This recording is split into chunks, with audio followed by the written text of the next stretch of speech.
नमस्कार, आप देख रहे हैं इंडिया तक और मैं हूं आपके साथ मानवी ठाकुर।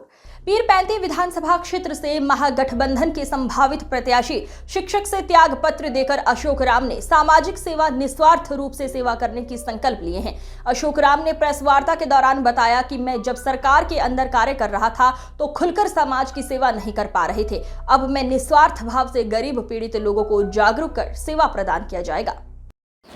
नमस्कार, आप देख रहे हैं इंडिया तक न्यूज़। मैं हूं आपके साथ मोहम्मद अरशद।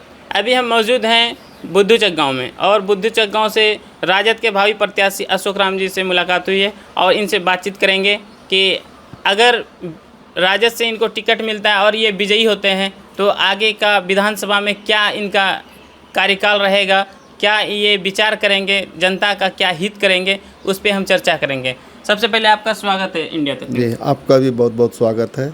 तो आपको मतलब कि राजद से टिकट मिलने जा रहा है, मतलब सुनाई दिया सूत्रों के मुताबिक। जी, हम भी सुन रहे हैं। तो हमारे कहने का मतलब आप क्या जनता को देना चाहेंगे? देखिए, पीरपैंती में जो भी विधायक आज तक हुए, धरातल पर कोई काम नहीं हुआ है। बड़ी अफसोस होता है, कुछ बोलने में भी शर्म लगता है। एनटीपीसी के चारों तरफ रोड इतना ख़राब है कि उसकी कल्पना नहीं की जा सकती है। कहलगांव स्टेशन से आप ब्लॉक जाएंगे, अनुमंडल जाएंगे तो आपको परेशानी है। वही नहीं, जब वो कहलगांव से आप लालापुर भदेर होते हुए नंदलालपुर बाराहाट वाला रोड जाएंगे तो भी आप नहीं चल सकेंगे। अब सवाल है कि ये लोग, सरकार भी एनडीए का और विधायक भी एनडीए का, तो फिर कार्य क्यों नहीं हो रहा है? अब इस पर जो है हम कहते हैं कि कागज़ की नैया, कागज़ की दरिया, यही है नीतीश कुमार के विकास का जरिया। कागज़ पर सब विकास हो रहा है, धरातल पर कुछ नहीं हो रहा। मतलब नीतीश कुमार का कार्यकाल ठीक नहीं लग रहा है। आप देख रहे हैं पीरपैंती विधानसभा में 2 ब्लॉक है, पीरपैंती और कहलगांव। भ्रष्टाचार भरा हुआ है। अब बगल का विधायक है, नहीं देख रहा है। सीओ हो, बीडीओ हो, थाना हो, हर जगह करप्शन है, हर जगह। लेकिन इनको तो ट्रक और टेलर से इनको फुर्सत नहीं है। विकास के नाम पर इनको जीरो है कुछ। अब तो जनता के बीच भी जाना छोड़ दिया है। रौनी दिरा बगल में टपुआ कटाव हो रहा है, लूट का अड्डा बना हुआ है। हम लोग कितने बार धरना प्रदर्शन में और अनशन पर गए, आंदोलन किए इसको अस्थायी निराकरण के लिए, लेकिन सरकार को कहाँ फुर्सत है। आप अगर आते हैं क्षेत्र में तो आप क्या इसमें कीजिएगा? देखिए, सबसे पहले तो दोनों प्रखंड में जो भ्रष्टाचार है, भ्रष्टाचारी लोगों को पहले तो उनको लगाम कसना होगा। जब तक भ्रष्टाचारी रहेंगे तब तक लोगों का लोगों का तो पोस्टरबाजी हो रहा है कि आपका जो है आला कमान ही भ्रष्टाचार में था संलिप्त, तो फिर आप कैसे भ्रष्टाचार को दूर कीजिएगा? हम इसलिए दूर करेंगे कि हमारे नेता आदरणीय तेजस्वी प्रसाद यादव जी बिल्कुल साफ बात करते हैं। भ्रष्ट तो थे, 700 डॉक्टर थे जो हाजिरी बनाते थे, क्लिनिक नहीं जाते थे, हॉस्पिटल नहीं जाते थे। हमारे नेता ने कार्रवाई किया, इसलिए भ्रष्टाचार तो दूर होगा। सरकार बदलेगी, भ्रष्टाचार दूर होगा। मतलब मेरा क्वेश्चन ये था कि अगर आप जैसे बोल रहे हैं कि भ्रष्टाचार को दूर करेंगे, तो अभी जो वर्तमान में पोस्टरबाजी हो रहा है पटना से लेकर के भागलपुर तक कि आपके आला कमान ही चारा घोटाला में संलिप्त हैं, ये चीज़ में संलिप्त हैं, वो चीज़ में संलिप्त हैं, तो आप कैसे भ्रष्टाचार को दूर कीजिएगा? क्योंकि लोग का ये क्वेश्चन है, हमारी क्वेश्चन नहीं है, ये जनता की क्वेश्चन है और विपक्ष का क्वेश्चन है। तो इसमें आप क्या राय देते हैं? देखिए, बात बहुत बड़ी हो जाती है। चारा घोटाले की बात बोलते हैं तो चारा घोटाले में आदरणीय लालू जी थे, यादव का बेटा है, दलित का बेटा है, पिछड़ों का बेटा है, इसलिए चारा घोटाला में है। आपको भी कहते हैं, लालू जी का नाम लेते हैं, जगन्नाथ मिश्रा का नाम कहाँ लेते हैं? ना, चारा घोटाला कब से शुरू हुआ? देखिए, बहुत बड़ी राजनीति है।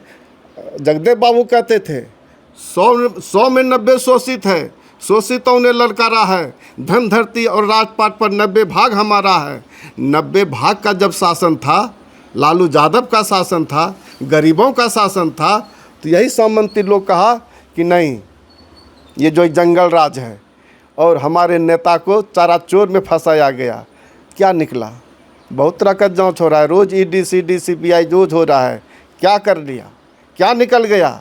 तो आप लोगों को ये हम आपके चैनल के माध्यम से कहना चाहेंगे, ये कुछ नहीं है, ये भाजपाई का एक बहुत बड़ा षड्यंत्र है, सामंतियों का षड्यंत्र है लालू जी को फंसाने के लिए। आज लालू जी दलितों की बात करते हैं, गरीबों की बात करते हैं, पिछड़ों की बात करते हैं, तो इनको चाराचोल में घसीटा जाता है, हमारे लोगों को कुछ से कुछ मन में भरा जाता है। इसलिए ये बहुत बड़ी बात है। हम लोगों से ये निवेदन करेंगे कि अगर यदि हम लोग अभी नहीं संभले तो आज से 50 साल पहले जो बिहार की स्थिति थी, देश की स्थिति थी, वही स्थिति चला जाएगा। हम दलितों को भी कहते हैं, खासकर पिछड़ों को, दलितों को, अल्पसंख्यकों को, कि हम लोग एकजुट होकर के फिर वही राज लावें, गरीबों की राज, लालू जी का राज, छोट का राज, लालू जी का राज। आप बोल रहे हैं लालू जी का राज लाएंगे, लोगों का, विपक्ष का कहना है कि जंगल राज फिर से लौट जाएगा, इसमें क्या कहेंगे आप? जंगल राज अभी क्या है, मंगल राज। रोज़ हत्या हो रहा है, बलात्कार हो रहा है, गरीबों पर, दलितों पर बहुत अत्याचार हो रहा है, इसको क्या कहते हैं, मंगल राज है। लालू ने विपक्ष कह रहे हैं। विपक्ष का तो झूठ बोलने का आदत है, खाली लोगों को जहर पिलाता है, कभी अमृत की बात करता है क्या, खाली तोड़ की राजनीति करता है, जोड़ की राजनीति नहीं करता है। जैसे ऑपरेशन सिंदूर हुआ वगैरह वगैरह, जितना भी मोदी जी का काम है, तो उसमें आप क्या कहेंगे, उसमें आप कितना हिस्सेदारी में हैं? जब चुनाव आता है ना, तब मोदी जी को दिखाई पड़ता है ऑपरेशन सिंदूर ये क्या है, वोटर लिस्ट का क्या है। चुनावी मुद्दे से विकास की बात अभी लोग नहीं करें। मोदी जी ने जो गारंटी दिया था उसकी बात लोग नहीं करें। 200 करोड़ लोगों को नौकरी मिलेगा उसकी बात नहीं करें।